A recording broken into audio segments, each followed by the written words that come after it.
Hello, and welcome to another episode of the Lume. Plotters. And we are doing another Rolex episode. Rolex, as Archie Luxury says, right? What does he say? Rolex. Rolex. Against the world. We're pitting it against others. Against the world. Yeah, we're going to look at, is Rolex truly as good as people claim that it is in terms of its competitors? Because everyone seems to have a watch that competes with Rolex. So let's talk about it. Yeah, also just a simple reason as well, because we have seen what happened in the watch world recently with revenues, right? We have seen the new the new report from Morgan Stanley coming out, and Rolex has beaten everything else, right? They have now a market by share quite a of bit. 30%. They have produced 1.24 million watches last year, and at an average sales price of 12,200 retail price 12,200 Swiss francs excluding taxes. So it's 10 billion Swiss francs turnover. It's the first time in history of a Swiss watchmaking. Swiss watchmaking, that we actually have a watch brand making more than 10 billion Swiss francs in revenue. I was sad to see that Grand Seiko didn't make the list. It's not Swiss, no? I know. Every time the list comes out, I'm like, where's Grand Seiko? And then it takes me a while to realize, oh, wait, they're not Swiss. Yes. But now they have actually included Glashütte Original and others in Arlang & Söhne and stuff because they are actually owned by a Swiss company, like Richemont. Okay, all right. Yeah, they're own. Yeah, Richemont and then Swatch, right? And you see here, for example, so Girard-Perregaux Ellis-Nardin there because Sowint Group. Yeah, so it's interesting, but we have seen a couple of interesting changes. I mean, Tudor, for example, Rolex was skyrocketing upwards. Tudor actually dropped down a place. Yes. And I was surprised to see how many watches they make in a year. I didn't know how many. I always thought Tudor must make more watches than Rolex because it's kind of the alternative. But it's interesting to see that they only make a quarter. Yeah, 250K, less than a quarter. 255. Yeah, I think they have actually made more watches in the years before. I remember them being about a 300,000 even. But on that bombshell, I sold my Tudor Pelagos. Again? So, no. Yeah, again. So that was number 3 that's gone. Maybe in a couple of months I'll buy it. No, I once again am stuck there. My issue was the two issues. It was very big. And I didn't like that. And secondly, the strap, the 22 millimeter strap, I'm not a fan. I like 20 millimeter straps or 19 millimeter. So I decided, you know what, screw it. Okay. I'll sell it. And we'll wait I do want a Tudor. We'll wait for another Tudor to come into my life. Yeah. But something nice. Yeah, what shocked me in this report is that Tudor's average sales price, excluding taxes, is 3,000 Swiss francs. I thought with the recent price increases. No. Yeah. It makes sense because of their cheaper lines. If you look at they have the what is it? No, not that one. The one that the normal everyone black wants. Base. No, the one that everyone wants. What's it called again? The Royal, which is about 2,000 Swiss francs. Yeah, they have three or four lines. There's a few watches. Yeah, there's a few watches that are under, and the black base. And I'm curious if this takes retailer discounting into consideration or anything. No, they don't. The retail price? No, this is an estimated implied average retail price. Yeah. Let's compare this to Richard Mille. Well, 5,000 watches, 1.5 billion Swiss francs. Yep. With an average watch price of, drum roll, what is it? What is it, Ralph? What is it? 275,000 Swiss francs. Up hop. Yeah, so the only one that comes close or actually beats it is the last one in the top 50. Grubel Force with an average retail price of 313,000. However, see this here? This 100%, the third column in this report, means that is the amount of wholesale. So from that retail price, it's like 30 or 40 or 50% goes to the retailer. Right? Mm-hmm. While here, Richard Mille, 0% wholesale. They only run their own boutiques. Yeah, exactly. So the AP would also be zero, no?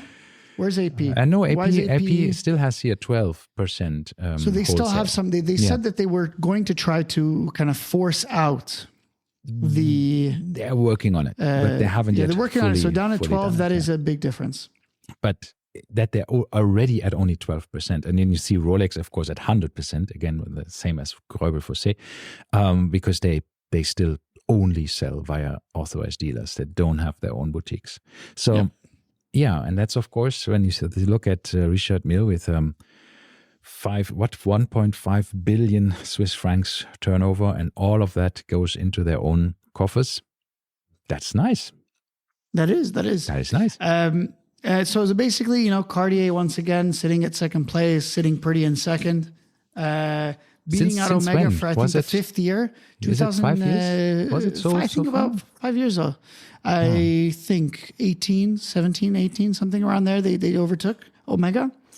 Let me see. I mean, maybe I have here we have this list here. You can tell it's year 2020. They overtook them. Okay, so 4 years ago. The fourth year running, that they have overtaken. See, so Longines steadily dropping. Yeah. Then you also see Vacheron Constantin going from here down, then up again. So Vacheron Constantin is thankfully going up. Breitling consistently going upwards, but also maybe plateauing here, which is a very, very clever move of George Kern and CVC Group then actually to purchase Universal Genève, because what we have seen here is that 70% of the growth of revenue comes in the higher end. Like the top 5 or top 10% of the prices in the watches. So that means you have to go higher in order to get the growth, right? Another interesting thing here is look, in 2017, Tudor wasn't even on here.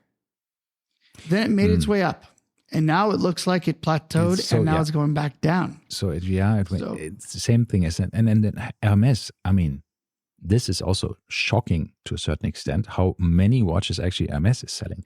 If we're going back to the list here and see how many watches we have sold by Hermes, that is here nearly 80,000 watches. That is not bad, right? For an average selling price, which is more than double, nearly 3 times that of Tudor. It's not bad. I mean, that's pretty shocking.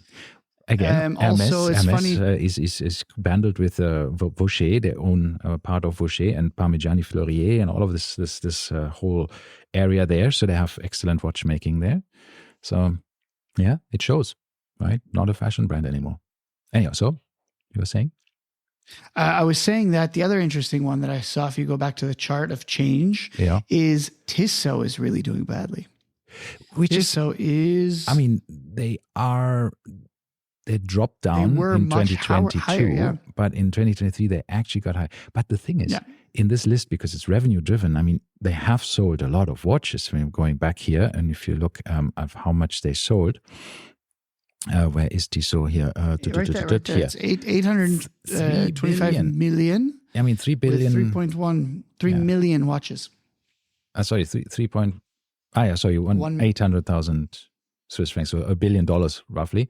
But 3.1 million watches, that's a lot of watches to move, but the average price is only 409 Swiss francs. So that's the downside of having a cheaper brand, right? Mm-hmm. Because that's where, you have to move so much of product, right? And then again, 80% is the retail shops. That means authorized dealers. So that means you have half of that revenue goes to the authorized dealers rather than yourself. So it's a tough business selling lower priced watches, right? It's not easy. The whole thing about this that was important to note is that, of course, Rolex has stayed number one. Yeah. Was there a time when they weren't number one? I don't know. As long as Morgan Stanley's been doing this, I think they've been number one. So this is if you look at here at the retail share now, for the first time it's above 30% of the revenue, and of all it's as big Swiss as watch brands. The next 5 brands. At least, yeah, to combine. So it's right? huge. It is. It's enormous. And this is what got us thinking about today's episode, which is it really that good? Like what are people buying these watches over, right? Because obviously they're making a conscious decision to buy a Rolex.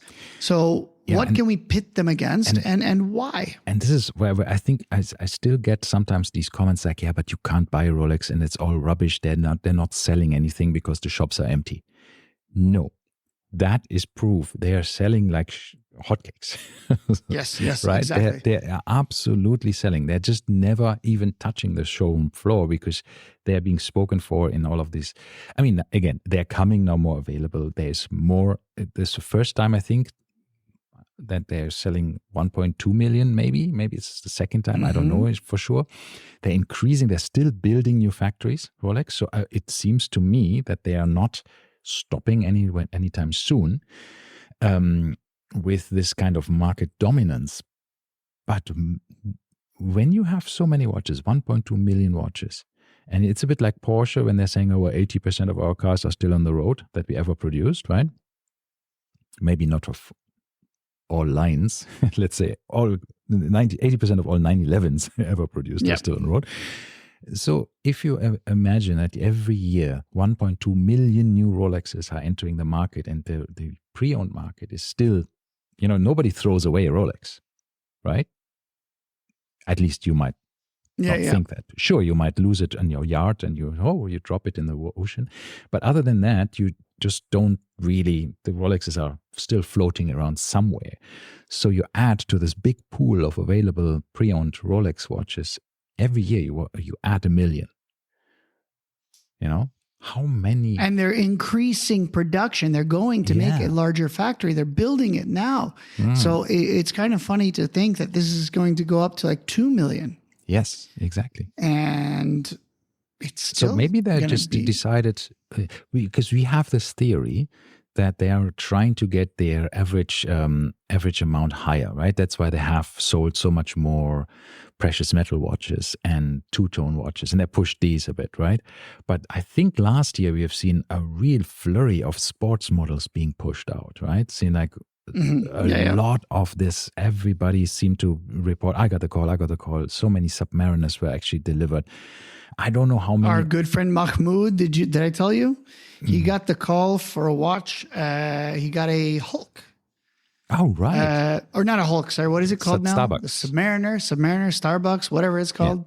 So he got one of those. And this just once again shows. And he got a Daytona not too long ago, a two-tone Daytona, right? So there's a few, or he got the call for a Daytona. He didn't actually pick it up. But he did get the call and he did pick up the Starbucks. So they are available. And as we said, he is not the quintessential Rolex person. He spends more money with AP and other brands and IWC. Interesting. AP as Patek, they have not moved, right? If you look at the listing there, what we have seen is that IWC has dropped like the second year in a row, has dropped down again to the 11th place of the top 20. Then Hublot has dropped a bit. Jaeger-LeCoultre has stayed the same. Tag Heuer is a bit down. But it used to be much higher. If you go back to 2017, JLC used to be much higher. I think they're just aimlessly wandering around. They just don't seem to find their footing, really. And then they increase prices at the same time to try to make up for something. It's very strange. Tell me, what is the average watch price of a JLC? That is a very interesting topic. And how many did they make? We are here with why don't I see it here? 97,000 watches and 8,700 Swiss francs before taxes. So I don't know how I feel about that. Is that a lot? Is that a little? I think the price is surprising. I thought with all of these increases that they would be a bit higher than that as an average because they have lots of complicated watches as well.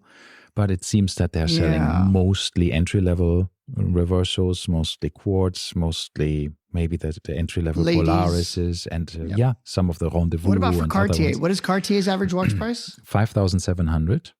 So that's also not so. A lot of quartz watches there as well. Yeah, but of course a huge number, right? 660,000, which is and only 40% wholesale share. So that means there's a lot going on in their direct owned boutiques, which is also quite good, right? Yeah. All right. Now, enough of this. Let's move on to our topic. Let's talk about Rolex. But what I wanted to say is also Panerai has gone down, which is also very surprising to me, right? If you look at this, just because it. From a mind share perspective, in my mind, it lives rent-free in my brain. There's a lot of Panerai going on. And there's a lot. I always felt the popularity of Panerai has been waning. It's been going down. There's a lot of people are kind of getting tired of the same old designs. A lot of people feel that there's nothing really that new or innovative going on, so they just buy the old models secondhand.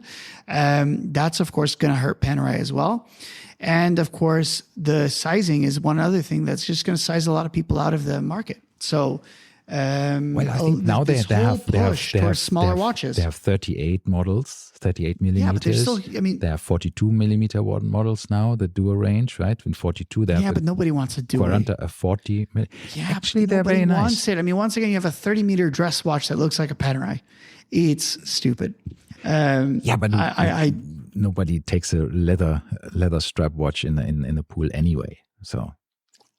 But it's the look of it. It's like taking a deep sea and putting a leather strap on it and saying, this is not water resistant anymore, but it looks like a deep sea. I do agree with you that, having this crown guard for, water protection on a Luminor and then only having 30-meter water resistance is a bit of a joke. But why they haven't made it at least 100, that's beyond me. I think that's really all right. Just for us. But anyway. Now, enough of the list. Let's talk about our main topic. But before we get there, what are you wearing? I am still wearing my Tissot PRX Chrono. I don't know if you can see that. Okay. Yeah. So it's a perfect segue into our topic. Rolex.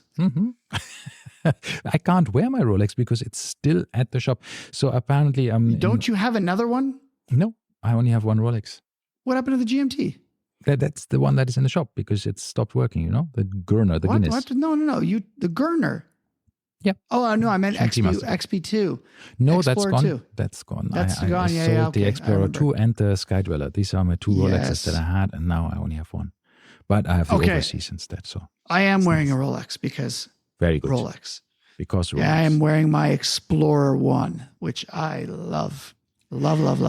And I was looking at my Watch Pro Check app, whatever it's called, Wrist Check Pro. Yes. And I noticed that obviously the Tudor had beat out everything.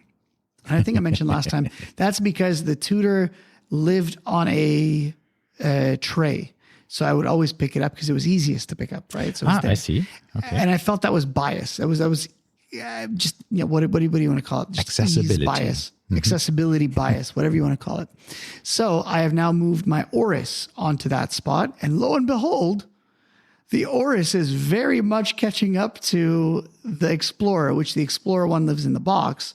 And of course, that is by far and away my most worn watch. But now the problem is if something is easily accessible, it catches up very quickly. And I think it's not fair to the Explorer. So now I'm wearing the Explorer a couple days in a row here just to bump up the numbers. Right. To make it even, right? Okay. Yeah, good. I checked with my wrist check watch app, and last year I sold the watch that I won the most, which was my Panerai. Yeah, it was surprising. What can you do? Yeah, it's you fall out of love sometimes.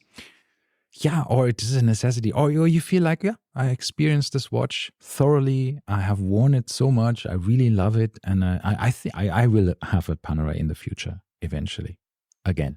But I wouldn't be opposed to it. I wouldn't be opposed to a Luminor. Yeah, for now it was time to part ways. Yeah, so we are talking about the Rolex. the big one, the big question. giant. So compared to other watch brands So like we'll Greubel. start simple. I have a list. We'll start simple, and we will compare it with what pops into our mind and what people could potentially look at instead of Rolex to kind of, bring Rolex back down to earth, maybe. Right. As much as we like Rolex, we don't want them to get too full of themselves. So we'll offer you some suggestions of what to look at instead of just buying the simple Rolex solution. And we'll start off very simply with the new 1908/X Cellini line, right? Okay. Which is their dress offering. And it's very clear that Rolex kind of wants to take on The Patek. previously known as. Previously, Cellini. the watch The now previously perpetual. known as Cellini. So it's very clear they want to move up market a little bit and get into these maybe complicated watches. This might be because they call it a line, right? The 1908 line, or sorry, the perpetual line, and the 1908 is just one model in it. So at some point, I'm The guessing perpetual this might be the way for them to put in a perpetual calendar or to put something else in a dress factor. Yeah, so I think we've seen that with the Cellini, right? They had moon phases, pointed dates, all of this stuff. Right now we only have time only, right? So something else has to come. Yeah. Sure. What do you see when I tell you Cellini? When I tell you 1908, what other brands pop into your mind? What do you compare it against? What's your first immediate action? For me, it's I'm looking at the price, and I'm looking at Lang & Söhne Saxonia, Calatrava, Oh yeah, Patrimony from Vacheron Constantin, and at the Code 1159 from IP. And I would not put the Code 11. No. The Code 1159 in my mind is too. It's not dressy enough to be in this category. I'm fine comparing it to something like a day date, which we'll get into, but I don't think the 1159 goes into this category. I think the AP, they still have some dress watches. Okay. Those could fit into this, but the 1159 is too toolish. Yes, it's still dressy, but it's too toolish to be considered in this category. So once again, I would push that down to like kind of the day date comparison. No? Yeah, I'm not so sure. I would, yeah. This is traditional watchmaking, traditional looks. That's what I would put in this category. Yeah, but from the AP line, what else would you put in there? Because maybe it's a Royal. I don't know what they're still making, but they had those Jules Audemars watches, right? Not anymore, I think.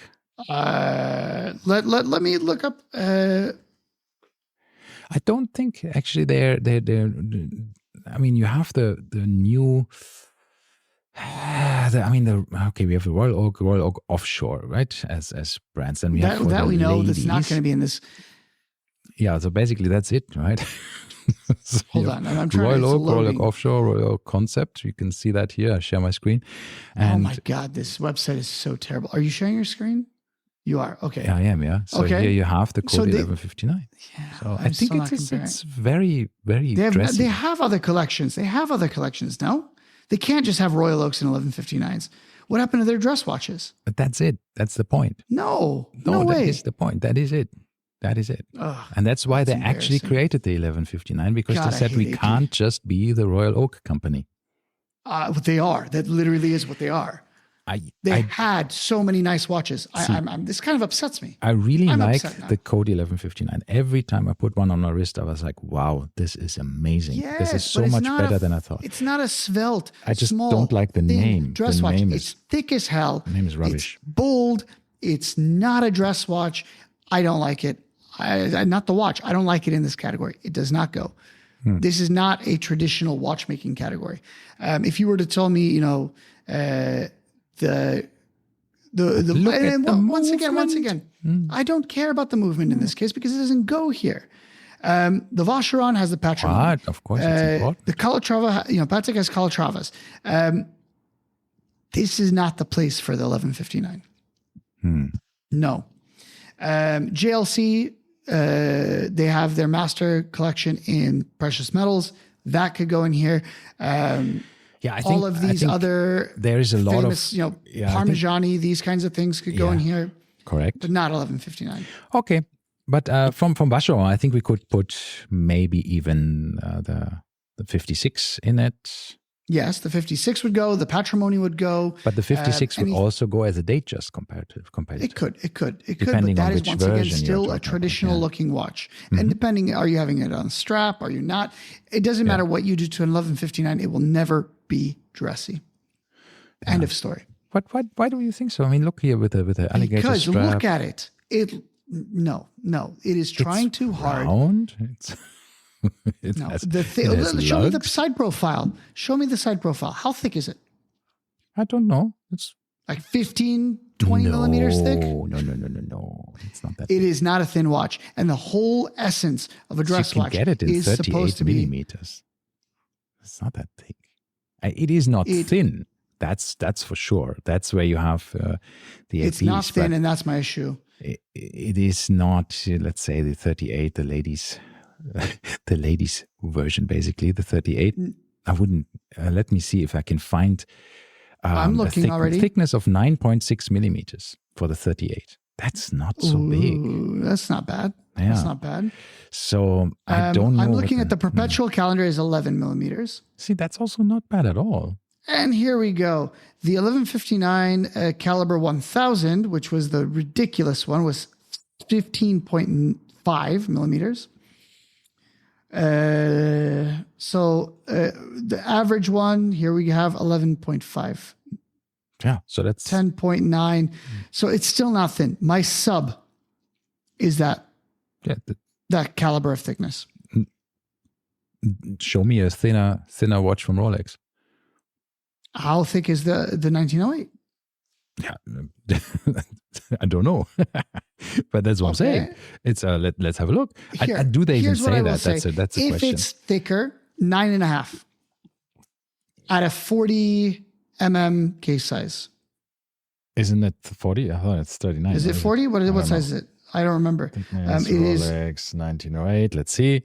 39 millimeters with a 9.5. Under 10, I'm going to say it's thin.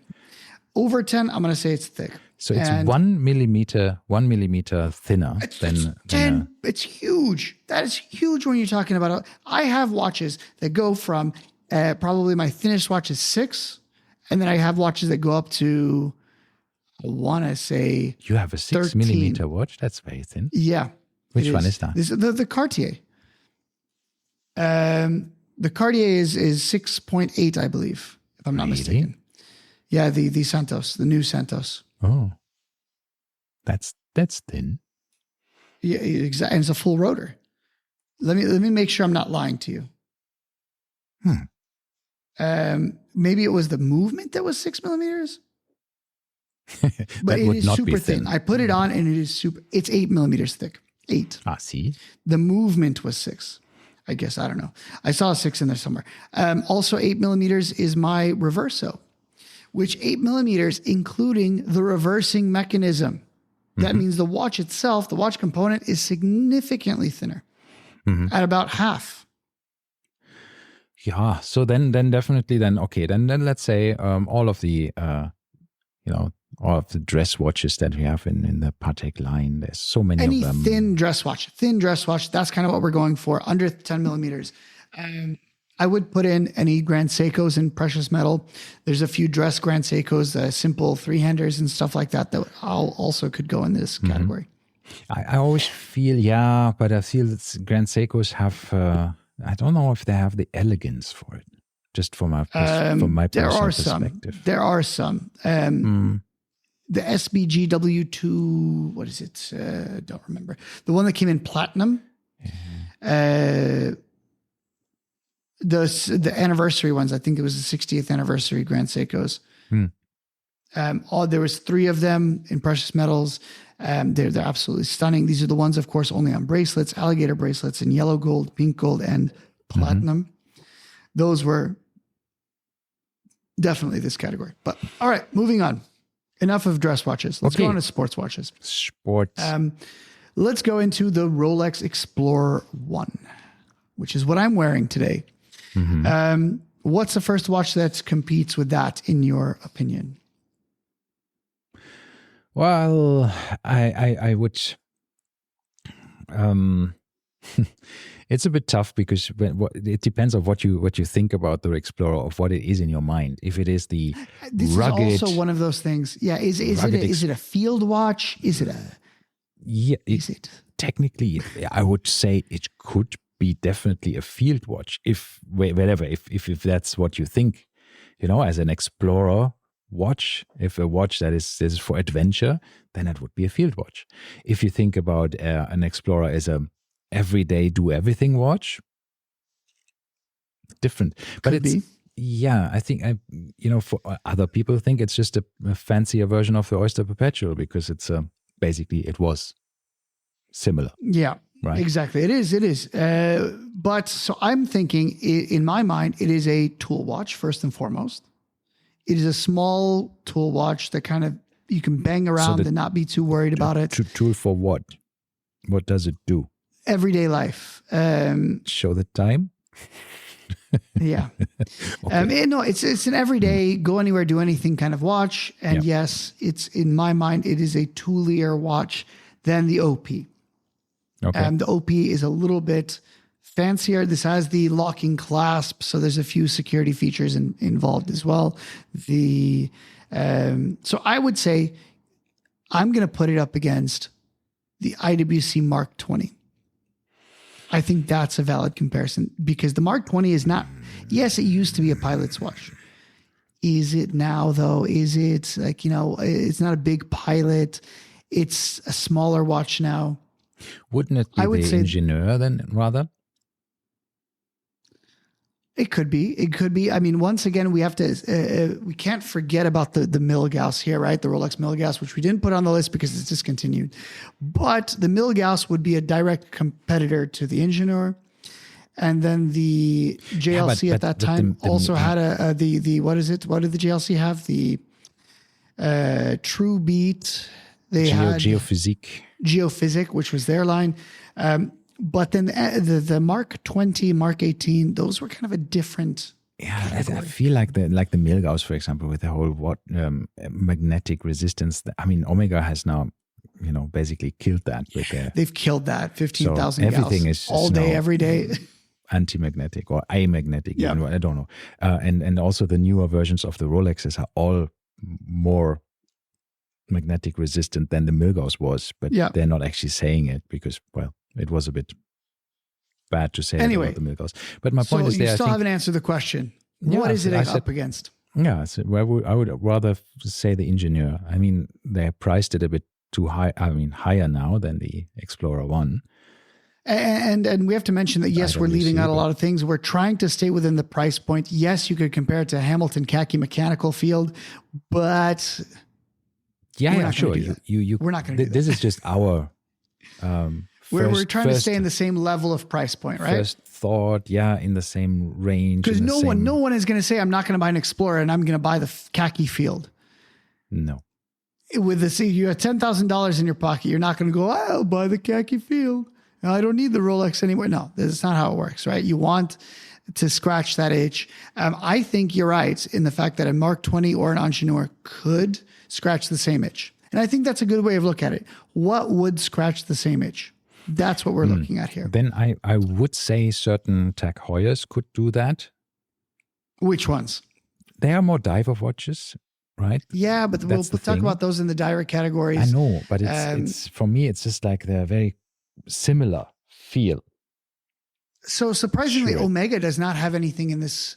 Railmaster. The Railmaster. The Railmaster. I forgot entirely about the Railmaster, and tells you everything Omega needs to know. By the way, did you know the Railmaster has failed 3 times over the course of history? And they've brought it back, and then it would fail again, and then they brought it back 20 years later. What do you mean with fail? Again. Like fail, in getting... Nobody buys them. They sit on shelves for ages. And then right now, there's rumors about it being discontinued again this year. Yeah, and nobody cares. And now, by the way, brand new because it's a on lovely the watch, bezel, actually. or not the bezel, sorry, brand new on Chrono 24 in the UAE. You can get yourself a fully stickered, brand new Railmaster for 12,000 dirhams. Yeah. And with this yeah. movement that's in it, I mean, it's ridiculously cheap. It is, but I think it's also, for me, I mean, I looked at the watch a few times because it was very affordable, right? I saw that in a couple of pre-owned dealers. And every time I looked at the dial, I was feeling like, okay, just this printed dial is too flat for me. It's just too boring. The one with the denim strap, like who thought of this? The denim strap is cool. I had this actually for my Seamaster. Yeah, it's leather on the inside and it's a really nice denim. I wasn't too fan, but what I did love was the old 60 anniversary reissue. That Railmaster I loved. It was small. Yeah. It was exactly what it was. A perfect Rolex competitor. The Rolex Explorer. I just feel Rolex Omega is so often so close of being. But so far there, but imagine, then just misses. Yeah, because this one was 40 millimeters. It was thick as hell. It does, and no one wants a 40 millimeter watch with a pipe hand dial that looks like a dinner plate on your wrist. And they had a very thin bezel, so it looked huge. But this is the Globemaster with a pipe hand dial, or did you referring to? No, not the. I'm saying pipe hand in the sense like a dinner plate dial. It's a massive dial, right? Of just dial. There's no bezel. There's nothing to draw your attention away from it. Yeah, it's just printed. If that was a 36 I think they would have seen a difference in uptick in sales. Maybe it's just hard to say. I think it's just it's with watches. It's so hard to say. Like, okay, a few little nip and tuck. I mean, this is what Rolex does for over many decades, right? They just always just nip and tuck here and there, and eventually it works or does not. Depends, right? All right, moving on. The Rolex GMT / Explorer 2. I'm going to put both in the same category. Okay, if I tell me a GMT watch in that price point that is not a Rolex, go. Yeah, I think that's very tough. I think the biggest competitor for a GMT Master 2 is a GMT Master 2 Vintage. Yeah. So I mentioned this before. Strangely enough, but there are GMTs. I mean, I love GMT watches. I have plenty of GMT watches. Not in this time. Like there's tons that are more expensive. Yes, that's true. There's tons that are cheaper. Moser, but at this, like the Moser I was thinking about exactly above it. Then I'm thinking about the Zulu time, the Longines Zulu time below it. Very nice. But at the $10,000 mark, there's really nothing, right? So the only thing I can Planet Ocean right there. GMT. But that's the thing is the Planet Ocean GMT is a dive watch with a GMT hand. It's not a GMT watch. But you could argue that if you put a GMT Master 2 next to a sub, they look the same. Yes, you could. But with the thickness, once again, is one of the issues. It's a dive watch, which is not really, for dive. So I think the only thing, and I went through this before, I wanted a GMT complication in my collection. I already had a sub. I did not want to do another copy paste, right? I wanted one and not both. So I decided to go Grand Seiko. And I thought long and hard, who has very good GMTs? And for some reason, Grand Seiko is really known for making they GMT have a lot of complicated GMT watches. Yeah, that's I don't true. know why. I have no idea why. They didn't make chronographs, or they made one or two. No. They don't make anything else. This GMT. Mechanical chronographs, that they just recently have created one, no? They had one spring Grand drive, Seiko. I think. I think they had a spring drive one before. I don't know. They had one before, and then they had the mechanical one now.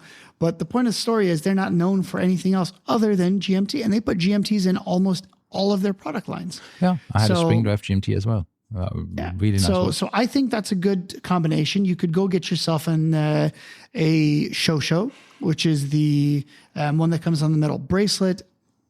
I think it would be roughly the same price. I think they're around $8,000. I don't remember the product code for the Shosho. Did you find a Shosho? No. No. Yeah, I just wanted to say, hey, that if you think about it, for me personally, I do have a Bremont Martin Baker 3, right? I don't know what if they still exist. I think they do, right? In Pilot's watches here, yeah. Martin Baker 3. There you go. And that is from a price perspective, 5,000 euros. Meh. It's close. It's close. It is. Right. I mean, and it's unique. Close, They're but, not doing a Pepsi bezel, which I appreciate. That's one of the things that I don't like is I don't want someone else, to say, okay, don't buy a Rolex GMT, go buy something else. And then they go buy something else like a Tag Heuer Formula One with a Pepsi bezel. I mean, one right there. Yeah, Aqua Racer. This is the Aqua Racer, but still, they do. Tag Heuer loves to steal these Pepsi bezels. But you know what? I think what one competitor we haven't mentioned, which is the most obvious one, is Tudor, right? Oh yeah, they do. Okay, that I'm cool with. And I was going to say the same for the XP2. The XP2, you can have the Tudor Black Bay Pro. Black Bay Pro. And for the GMT, for the Pepsi, you would have the Pepsi. I mean, the Black Bay GMT. Exactly. They have one of each. Yeah. So there you go. There's your competitors. Yeah. In-house. Exactly. It's still in-house movement. All right. Moving on. Competitors, basically. Yeah. There we go. What's next? Daytona. Wow. If I tell you Daytona, what do you say?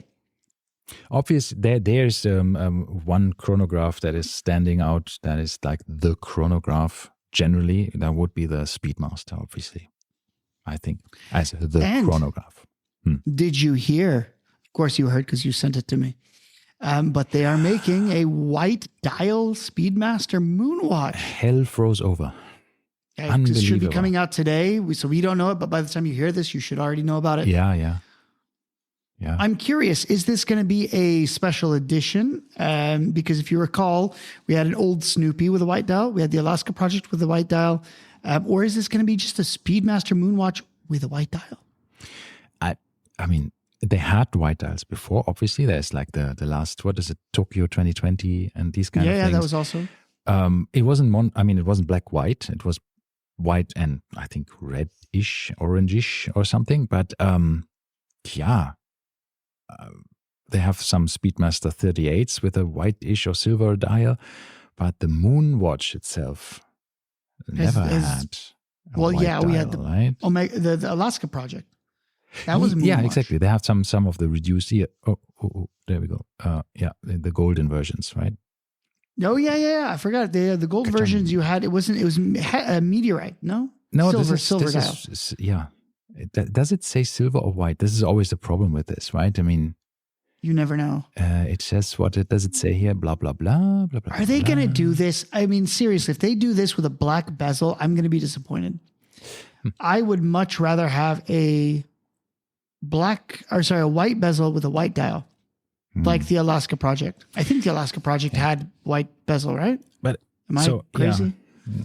The Alaska wasn't it red? I don't know. No, the strap was red. Okay. I can just search for that. Omega Alaska, and that it was already did black. There you go. Was it black? 2008. It is black. So I guess it might be black again. I don't know. That actually looks odd when I look at the Alaska Project. I told you. I think the black bezel on a white dial is weird. It was weird, yeah. Okay, what else? What else besides the Speedmaster? So for me, I mean, that's when you talk about chronograph watches. I know it sounds a bit weird, but I would think about a Lange & So that's the first one I think of for sure. Triple splits. Then there's the whole flurry of chronographs chronograph watches from IWC. IWC, the Portos, the all of Portuguesers, the Portofino, the Portuguesers, the Fliegers. Yep, they have a whole bunch. They have so many of these chronograph watches. The split ones, Rajapantes, and so on. And they got a lot. They have the Zeniths, really a lot. The Zenith, definitely El Primeros, everything. All Chronomasters, Chronomaster Sport. 100%. The glass box. I honestly believe the new Tag glass box is a very, very good competitor. Absolutely. The Zaytona, by the way, when we talked about the El Primero, the Zaytona was Sport. a direct kind of, to do the same thing. But it had a date. The Tag Heuer Carreras. DeFi 21s, the DeFi chronographs, hundreds of a second. So there's quite a few. Yeah. The D5s, I would say, are too odd in looks to be compared to the Well, but a similar price range, right? It is similar. I guess it could scratch your itch. The Breitling Navitimer, we forgot about that one. Yeah. I don't hear know. a lot of people, I just had a friend of mine literally last week message me and say, what should I get as my first chronograph? Should I get a Speedmaster or should I get a Breitling Navitimer? I think it's a very, very different wearing experience between these two. It is, but I still think they're both very, very famous chronographs. Yeah, I mean, the Navitimer for sure is famous, but I can say this because I never had a Navitimer and I never had a Speedmaster, unless you would count my Moon Swatch as a Speedmaster. So I do feel that for me personally, I would definitely go for a Daytona before I go for a Speedmaster. I don't know why really, but I was so close to buying a Speedmaster many times, but something never clicked with me. I don't know what it is. It's weird. I like the watch, but it's never owned one. Weird. Yep. But yeah, from a chronograph perspective, there's just fantastic chronographs. I mean, recently we talked about the Glashütte Original Pano Retrograph, which is just completely insane with a countdown timer and goes backwards and forwards and flyback and whatnot. I think one of the things that could be something with a chronograph functionality is the Type 20s, not just from Breguet, but also from other brands that look similar, right, as a chronograph. Yeah. So, all right. Next category. Please. Lots of chronographs. We still have 4 categories to go. We're not even halfway. So we got to speed up the pace. Okay, what is it? I'm going to lump a bunch of things together here. All Rolex, right. Submariner / Yachtmaster / Sea Dweller / Deep Sea. Basically, all the dive and dive adjacent watches. What is your first? I guess there's no reason to ask. You ask anyone, I guarantee you 99.9% of the population will tell you Omega Seamaster. Yeah. Well, there's no Planet question Ocean. there. Yeah. Yeah. And then, of course, depending on what level of sub we're talking about, if we're going to Sea Dweller, then we're going to say, yeah, Planet Ocean. If we're going to go to Deep Sea, you're going to say Ploprof. I'm saying my Super Ocean, 1,500 Super meters. Ocean is there. Yeah, absolutely. Breitling Super Ocean. Yes. Tag Heuer. I used to have a Tag Heuer Aqua Racer 500 meter, right? The 300 meter, the 500 meter. I had Panerais, the Zinn, tons the of Zinn Panerais. U50. Yeah, Panerais as well. Zinn is slightly cheaper in the category, right? So I don't know if that would be a it's half the price. We have the Tudors, right? Tudor, definitely. We have the Pelagos taking on the Titanium Yachtmaster / Okay, let me put it this way. I think the FXD and the 39 would take on the Yachtmaster, and then the original Pelagos would take on the Sea Dweller. Mm-hmm. So quite a few things, even within the same product line. Black Bays could take on the Submariner. Yeah, and then a watch that I nearly owned, a Royal Oak Offshore Diver. Yeah, the offshore divers, that could work. JLC Polaris could also work. I would have never thought that I like an AP offshore diver, but I put it on my wrist again. You know, it's funny. You show me this. You show me this offshore diver, and I'm looking at it like I like it better than a regular Royal Oak. I really have fallen out of love with the Royal Oak. I don't know why. I don't like it. I see one on somebody's wrists. It's oversaturation. I think it is. It's just seen too much. So yeah. Okay. But again, any other divers? Any other divers? I had some in mind, but I forgot again. What was it? CQ from Glashütte Original, which I think is very nice. I love the CQ. I love the CQ. It's like what watch lovers always tell people: the CQ is a much better diving watch than the Submariner. Buy this, but nobody does. Yes, and then they go buy themselves a Submariner. Yes. Okay, all right, moving on. Yeah. Let's talk Rolex OP / Datejust. Once again, I think there's one very clear standout. What are we comparing it to? So I personally think that I got, since I had an OP, I had a Datejust, and I had something else. And I think what I compared to, for me personally, slightly level up, was the Vacheron Constantin 56 entry level. Okay. The self-winding. That would has had the same amount of wearability and wear feel to me. The basic three-hander, yeah. Yes. As long as it's on a bracelet, I'm going to agree with you. If it's not on a bracelet, I'm going to disagree with you. Yes, on the bracelet, yeah. That just looking at that brings back the Mark 20 is again from IWC. I think the Mark 20 could with really the bracelet, fall into definitely. this because similar bracelets. And I feel, but I still say I think you're going out off the beaten path with this one, because I think you tell an average person, what is an OP competitor? They're going to say an Aquaterra. Yeah, sure, absolutely. That's the most obvious one. 100% agree with that. Yes, this is the Aquaterra, and the Aquaterra is an absolutely fantastic watch. And then they have two lines of the Aquaterra as well, right? They have the first line with the colors, which I would compare to the what is it called? The OPs. shades? Do they call the shades or something? I don't know. But then they have the one with the teak dial, which I would compare to the Datejust. So you kind of get both. Yeah. I think it's I don't know what they're calling. Yeah, shades. They call it shades. Yeah.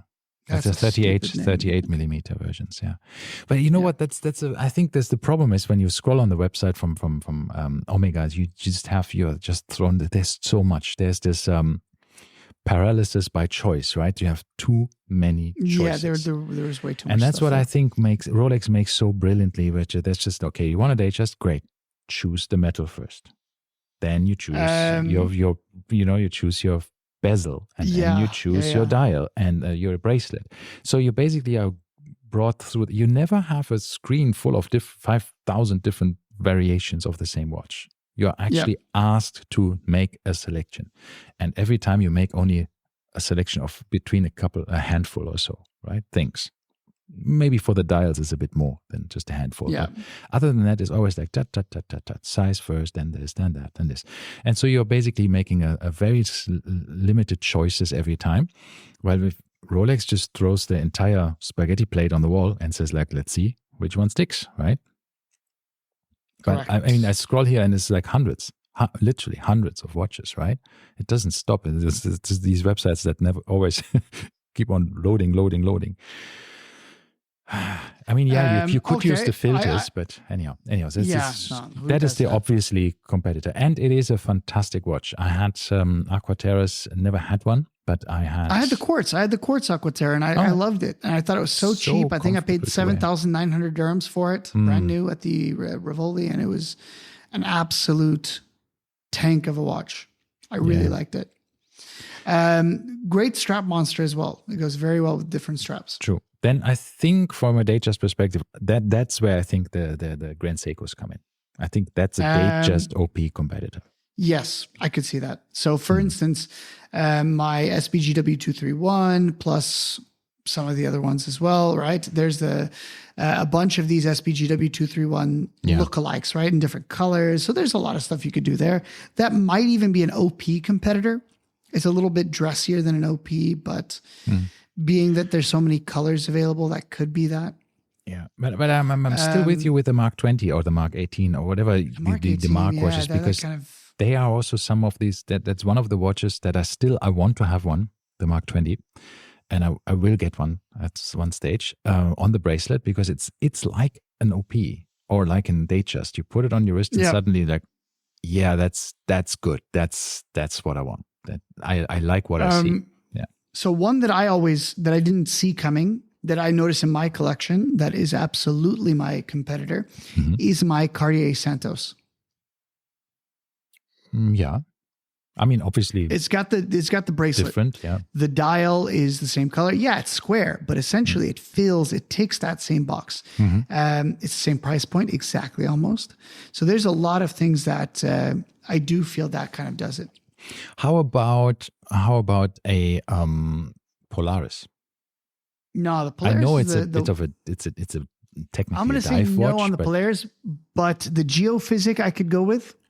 No, just because of the bracelet thing. It's a bit too chunky. Not ticking the same box. But if you look at the Aquaterra, it is similar, right? On a bracelet. I don't think so. What do you think? No. Has a bit too many crowns, though. It's got too much stuff going on, I think.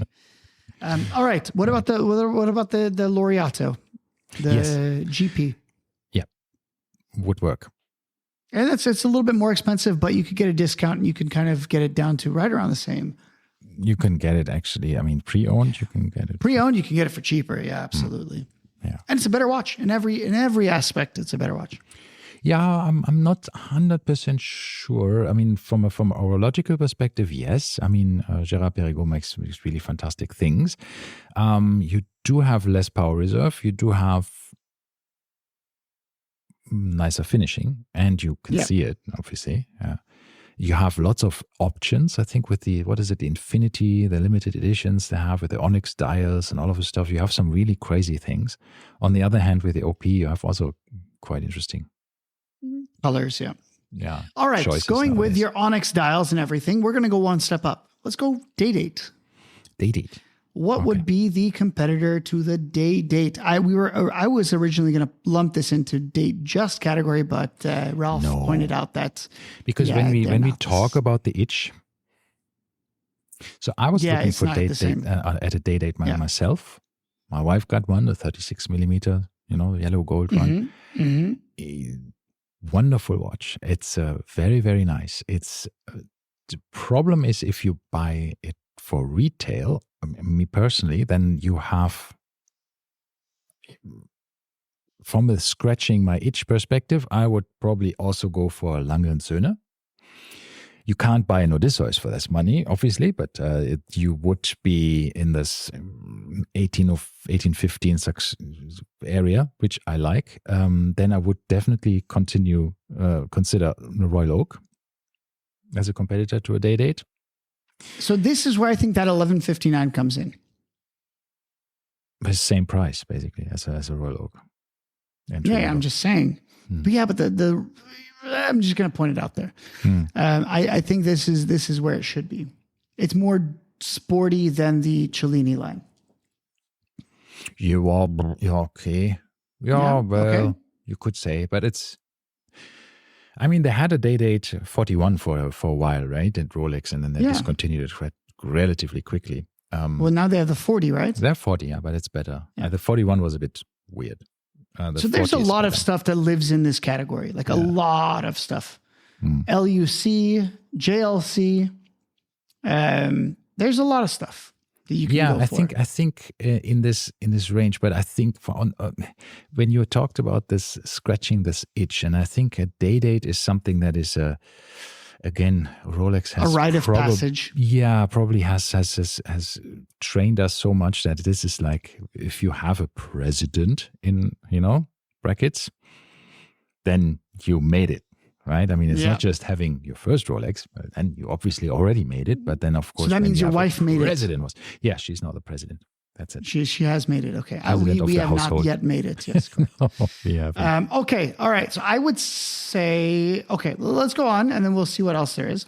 Last but not least, I'm sure we forgot stuff here. I don't even know. Yeah, no, I think this thing is when we talk about Rolex competitors, there is so much of that I think is outside of Rolex competitors. It's not a competitor anymore because it's like it was so far above Rolex, right? Like, let's say an Odysseus from Lange & Söhne. It's from a price level so far outside and so hard to get. Or the Laurent Ferriers and the Grobel Foissés. And the Laurent Ferriers are the same exact price as a day-date. Are they? If not cheaper. I thought they are. Yes. So when the last time I was at the boutique with you, we saw Laurent Ferriers around the 100K price point. Really? Yeah. I thought they were 200. No, it was 100. Okay. And then comparing that to, for instance, a day-date, if you get a base model day-date, you're looking at around 160, 150. Okay, dirhams, and then going up from there, right? So if you want something with a fancier dial, you're at 180. Yeah. Oh, well, that's a cool thing about the day dates. There's so many of these fancy. Maybe it was 190. Maybe models. the Laurent Ferrier was 190, but even if it's 190 or 100, you're still exactly kind of there. No, I don't remember. I thought they were. Maybe it was 190, and I'm dyslexic, and I'm looking at it at 109. but I remembered it being low 100s, but it could be. Yeah, no, I think there were. I really don't know for sure, but I think there were some. I mean, okay, do they have prices on? Just that plain one right there. Boom, the blue one. Click the blue one. No, the one down. Blue here. Far right. Okay. We want like the plainest, Janest, no price. Yeah, so we are 120,000 here. Yeah, 33, 140, yeah. 150. We looked at the green version of this, and it was around 110,000 dirhams. I was right. Dun, dun, dun. Ralph is wrong. No, but I think, maybe I just looked at the tourbillons and stuff. I have no idea. But I look really at tourbillons. remember, I'm assuming they're more expensive. I really remember the ones that I liked were in the 200 range. Okay. So, all right. Last but not least. Okay. The Rolex Sky Dweller, which is kind of a weird one to kind of have. It's a weird thing. It's like, it is a date just essentially, but with like a complication. So we're going to lump this into like, let's say complicated, like sports watches. I don't know. So what would you put into there? What is going to compete with this? Because it has to be sporty enough, but it has to be complicated. Yeah. For me, that would be overseas with complications where we have a few. The complicated Royal Oaks. Yeah. I know it's a different level. I think Pateks, right? The complicated, we could go two ways with this. We could go either the complicated large Calatravas, the newer ones, not the traditional dressy Calatravas, like the one with the 52-week, the week counter. Or we could go into Nautilus, right? Complicated Nautili. Nautili, yeah, we could do that. I mean, I personally feel like these 5905, the 50, what is it, the other one that I always forget. It can't be the dressy ones, right? It's got to be a little bit. This has a steel bracelet here. So exactly, yeah. So that's kind of what I'm going for. The Odysseus kind of has a complication, with the big date. Yeah, but no, I feel there's this special functionality with this control bezel. No, it's very cool. It's the ring command bezel. Ring command, yes, okay. I mean, as I said, I had it for 1.5 years or 2 years. My Sky Dweller, I loved it, and I only sold it because I swapped it for an overseas. But other than that, it's a lovely watch. I miss it. Mm-hmm. But I was thinking of getting one back eventually, but let's see. Let's see what else is on the horizon there. But I really thoroughly enjoyed this watch. It is a bit chunky. It's big. It's heavy. So you have to have the wrist for it because it's not a small watch by any means. But if you can wear a Datejust and you can actually get a few extra pounds on it, a few extra grams. So now I think that's about it. We've covered all the topics, all the Rolex watches. So now, when you look at this list that we just discussed, what category do you think has the most natural competitors? Probably, I would say the Submariner, the Yardmaster, Titanium, all of this dive watch range has definitely the most competitors. So surprisingly, I would have said the same, but going through this, part of me says that Rolex President, the date, has a lot of natural predators. You could also argue that while Rolex is not in it as much as anybody else, but a leather strap dress watch, everybody seems to have. Every watch brand in the world has. And so does Rolex. A dress watch. Just one model. Yeah. And not very successful. We'll see what happens. And not very successful. I mean, that's the one area where Rolex has always failed. Look at the entire Cellini line, the Prince line, right? The square Nobody one. wanted it, yeah. And all of these. Nobody wants it. It seems like Rolex cannot get a foothold in this, and it's maybe they're trying. I mean, the 1908 is great. I think it's a very, very pretty watch. It could get there, but let's see. It's too early to say because there's not too many in the world. Has this new movement from a relatively new, I mean, the Siloxy hairspring and all of this stuff. So silicone stuff. So let's see if that gets fans. We'll see. But the price, for that price of that watch, you can get so many other watches from a different horological value, right? And brand history and reputation. I always feel like it's just the price is a bit too high. If it would be $5,000 less or so, it would be it. It would be it.